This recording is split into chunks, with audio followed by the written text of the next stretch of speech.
Okay guys, hello everybody. So here we are, the indomitable duo have finally finished and we're sitting in our hotel bedroom and we'll come to that in a minute. Eddie'll get us there. So first Eddie's going to tell us about last night, the place we stayed in, where they stacked them and racked them and packed them in, and then about our walk today and what happened when we got here in Santiago. So Eddie, the floor is yours. So last night was our final albergue of the trip. We stayed in Thank God. Opaduso, or also known as Arca. One of them is, I think, is the official name, was the Galician name. I don't know exactly. And our final municipal albergue as well. And yes, there was a lot of beds, but I think they were quite ingenious with the space. Yeah. The way they laid it out. Yeah. So they got. Yeah, actually, it did work. Even though they stacked them and racked them, you didn't feel it when you were in your own little space. You felt okay. Yeah. You felt private. Yeah. Yeah, and so we didn't plan to get up too early this morning. We still got up before 6:30 because everybody else was getting up. So once you're awake, there's no point much in lying there. So we were out the door before 7 and walked up the town and had I had my coffee and we set off on our final day. And it wasn't too bad. Sure, it wasn't. No. I mean first it rained, so it rained the whole way from there to Santiago. Yeah. So it rained, and it actually rained in Santiago. Yeah. The whole Yeah. So, but it was a nice rain. It was an Irish kind of misty rain, wet but nice, Yeah. Went from misty to raining to back to misty to that was lovely. And we stopped for at least one more coffee after that. We stopped with our toast and with our. They do this toast. So it's like a sourdough bread almost. It's not a sourdough. It's like sourdough bread, and you get a slice about like that big and about that thick, and with the tomato, it's like I don't know how hot, but it's like It's not bruschetta. It's almost like they puree the tomato, for want of a better way to describe it, and you spread it on the bread with olive oil and a little bit of salt. Yeah. Very good. But that wasn't. It's funny. I keep saying the closer we get to Santiago, the more expensive everything gets, and that is true. We had a slice of their cake. They have this tart. What's it called? Santiago tart, whatever. Yeah. And this one was quite thick and it absolutely delicious. It was €5 a slice. There was a time you could get your breakfast, lunch, and dinner for €5 back at the beginning of the walk, but it was delicious. So we walked on. Then what? It was very much a day of rolling damp hills and bumping into a couple of people that we know. Yeah, which was lovely. Yeah. And had nice chats. Yeah. And everyone was at the same kind of, excited, but you never want a big adventure to end, but also it's exciting to finally achieve it as well. And everybody was excited. Yeah, everyone was excited. Yeah. So we arrived in Santiago. Yes. And that was actually, to be honest, I was a teensy bit emotional. Ellie was rock solid, but I was a teensy bit emotional, so I was. And I controlled myself, don't worry. And but I could feel welling up in me, this sense of, I don't know what. Achievement, yeah. It was just, it was sort of one when you walk up to the cathedral, right through the town, and even going through the town, when I got emotional actually, we were walking up a little street, maybe about 2 minutes before we got to the cathedral, and there was an old man standing in the door, and he looked at me and said, "Buen camino" to me. And I looked back and I said, "Gracias, Joe," and he said, gave me the thumbs up, "Buen camino." I could feel the tears in my eyes. It was sort of lovely actually. Yeah, we made it to the cathedral and got a couple of pictures taken outside. Met some friends. Yeah, took some pictures with them as well, which was really nice. And then it was to the hotel here to drop our stuff. Yeah. And we took the concert. Compostela first. Yeah. So there's the official pilgrim office is just 5 minutes around the corner from the cathedral, and we had pre-registered online yesterday. Yeah. So you fill in all your details and Yeah. then you started, and you know, And they were super efficient. super efficient. When you have it all filled in, they just wave you through, give you a ticket, Yeah. and there's Dad's Compostela is in there. Yep. And a record of the mileage that we've done. Yes. Yeah, it was pretty cool actually. We're in and out. I'd say the whole thing was 5 minutes. Yeah, very, very impressive. Yeah. It was very impressive actually. Then back to the hotel. So what's the hotel like? Let me show you first before Eddie tells you what she thinks of the hotel. I mean, for us, that we are in a hotel. I mean, you know, and this is our balcony. Things here, it's back with windows. You can open up the windows. You can sit here. It's lovely. And there's the room. It's a 3-bedded room. So I've got one bed. Eddie's got the other bed, and the one in the middle is for our clothes. And we've our own bathroom. We have sheets. We have pillows. We have towels. And we've even got the luxury of a bath. So this will tell you guys what happens when you spend 5 weeks on the road living out of a rucksack. A bath mat becomes a major item. You step out of something, you're not stepping onto a wet floor. Yeah. The hotel's lovely, the people are lovely and friendly. Yeah. It's really well located. Yeah.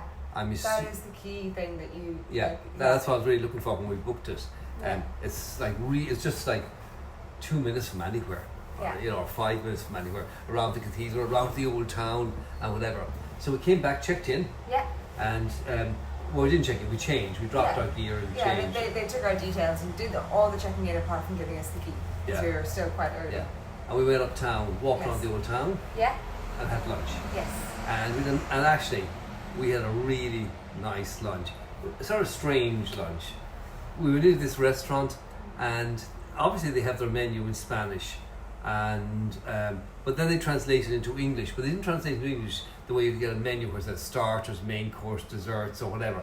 It wasn't laid out that. They'd just taken the pieces, translated in English, and just stuck them in different places on this sheet. So you weren't quite sure what you were actually ordering. So I ordered mussels, steamed mussels, and I ordered cheese and ham and chorizo, and an alcoholic beer. Tasting board. Yeah, and that's it. And then Ellie ordered a vegetable. Just a portion of grilled vegetables. So what we got, I got my steamed mussels, but first out came the cheese and chorizo and ham, and it was really, really good. I mean, really good quality. And then out came my mussels at the same time. So I'm eating mussels, putting a bit of lemon on them and eating them, and eating my ham, my cheese. But the pièce de résistance was Ellie's vegetables. It was absolutely, you should have seen the plate. It was like a work of art. Big stack of vegetables, all beautifully roasted. What does it taste like? It was really, really good. They were like well seasoned. Fresh. It was delicious. And actually saying something, Ellie said well seasoned, saying something that may not sound like anything to you, but nobody seasons anything in Spain. They don't season it in their cooking, and they don't season it at the table. There's no seasoning, like no salt. There isn't. It's incredible, and they don't give you salt. You have to ask for salt, so everything tastes sort of flat. Because we all know, like that great book I got from Carl, Salt, fat, acid, heat. Salt, fat, acid, heat. I mean, that combination is what brings out all the flavours in the food. And obviously nobody in Spain has read it, but it was a really good meal, wasn't it? Yeah. And then we had chocolate gâteau with hot chocolate sauce and ice cream. I ate the ice cream and it doesn't leave the dairy, but boy, it was good, so it was. We had our coffee, we had our tea, and then we came back to the hotel, had our shower, and got up here, had our shower, did whatever, and went back uptown. Yes. And met more people, met more friends, got hugs and kisses, and it was all sort of lovely actually, and just hung out. And I then decided I was going to go and do something unusual. So you all know me, and you know that I've always objected to things that are permanent. I like change, and I get scared by things that sort of get locked in that can never be changed. However, I did something I thought I would never do. And there you go, guys. There's my tattoo. So that is the cross. So it's actually set up so when my arm is hanging down, it looks like it. There's the cross of St. James. There's a seashell. That is a symbol of the thing. And in there you have 808. And what's the 808, Ellie? Our total kilometres. So 808. So we did what, 28 today? 20.8. Oh, 20.8 today. Yes. And we've done 808 kilometres In in total. And it's recorded for posterity in my first ever tattoo. So if any of the kids are looking at this, I apologise. As I always say to them, don't get tattoos. So what else can we tell them? Well, you got your tattoo. I got a ring as my memento. Oh, cool. Yeah. Cool. There's a lot of jewellery here with onyx. Yeah. And so I have an onyx in a shell. And it's very pretty actually. Yeah. When Eddie was looking for stuff, it was really difficult to find stuff. She wears a claddering, gold claddering on one hand, and to get something that just looked right, didn't look too big or heavy, in silver on the other hand was a little bit challenging. Then she came across this. Yeah. Yes, Yeah, it's so lovely. I'm very happy with it. She also went out, I should add, she then sort of went nuts and went out and bought herself a lovely outfit. Really, really nice outfit to celebrate her arrival. So she got this lovely flowing, very light, lovely flowing skirt and a matching top.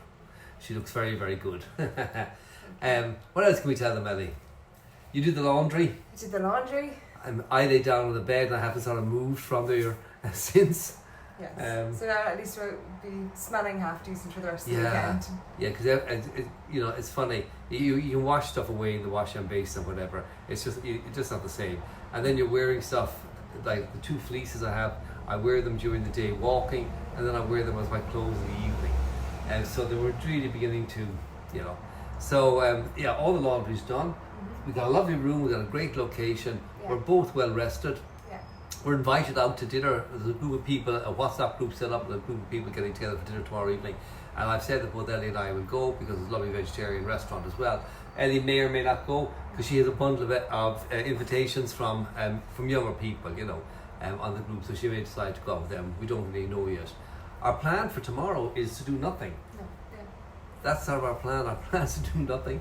So not get up early. I mean, that means we get up at 8 or 7 or 8, but not get up early and just bum around town. Go and sit on the patio or on a terrace outside the cafe, drink coffee or mint tea and watch the world go by. Ellie probably go and do some photographing and whatever. Yeah. And we want to go to the mass. They've got a mass here. We need to check on the times and things. They've got a mass here where they have I mentioned before, this big thing that swings backwards and forwards, like they do. The benedictions they do. Imagine a huge one of those guys putting ropes and swinging back forward. And we think it's going to happen on Sunday. That's what the current pilgrim rumour mill is saying. Yeah. Yeah. And apparently this thing was first developed, because the pilgrims coming in smell so bad. And this is to kill all the bugs and kill the smell. That's what it says in the guide, guys. What can I say? But we're hoping to do that on Sunday. And apart from that, we've absolutely to the best of my knowledge, we've no plans, no? No. Just chill and recover. Yeah. The sun came out this evening. Yeah. Which is lovely. Yeah. It was lovely. So we sat up in a sort of a square up there. Yeah, just off of the main cathedral square. Just off the main cathedral square, and it had some crisps, and I had an alcoholic beer, and Ellie had her coffee and her Cas Limon, this amazing drink they have here, and that's really sort of it. Yeah. We're good. Yeah. We're tired. We're sort of crashing a bit, I think. Well, I am at least. Oh yeah. Yeah. I don't know how you are. Yeah. No, I feel that. Yeah. Yeah. So I think we'll be okay tomorrow, but we think we need a big night's sleep. We haven't slept. I mean, honestly, in the albergue, you don't really sleep. You get a few hours, you wake up, a few hours, you wake up, but you don't really sleep. So we probably haven't had a night's sleep, really and truly, except for the 1 or 2 times we took a room and stopped for a couple of days. We haven't had a night's sleep really since we started. So I think maybe a couple of good nights sleep and we should be okay. So that's sort of it, guys. What else, Ellie? No, I think that is it. Yeah. That's it, yeah. Yeah. Yeah. We're happy to have finished. Yeah. It is an accomplishment. 808 kilometres, 34 days walking. Yeah. It is an accomplishment, and we're sort of proud of ourselves, and we're very grateful for it that we were able to do it with the time to do it, with the resources to do it, we've got the help to do it. Like really grateful, and a wonderful experience. And I think I certainly would recommend it to anybody. Absolutely. And the friends that you make on the Camino, the people you meet, is just, and it does change. You don't kid yourself. You come out the other end of it, and I mean, even like there was a beggar who came up today on the terrace, and he was walking along, and we gave him like the buttons that we had, like just the small change we had. But you think he's a pilgrim. He's a pilgrim on his own journey, and just like we're pilgrims. And so it was sort of nice to help him. Just hit his hand out. He didn't ask for it. He didn't say anything. He gave some money. He gave the nod. And he walked on. But he was respectably dressed and all the rest of it. And he was just, I suppose, kind of his pilgrimage and living on charity. There was in the guide, he actually mentioned it, this girl, I think I mentioned it before, who was travelling with no money, no nothing, no resources, nothing, just living purely on charity, doing the Camino Frances, doing the pilgrimage. So it's sort of it does sort of impact you. You do see things a little bit differently. I think for the better. Certainly for me, I think for the better. So that's it. So this is the last video, guys, until I get home. When I get home, I'm going to be doing a video just giving my feedback on lessons learned, the gear, how to walk, all the things I just learned, the experience. Ellie, of course, is going to be doing a proper series of videos on it.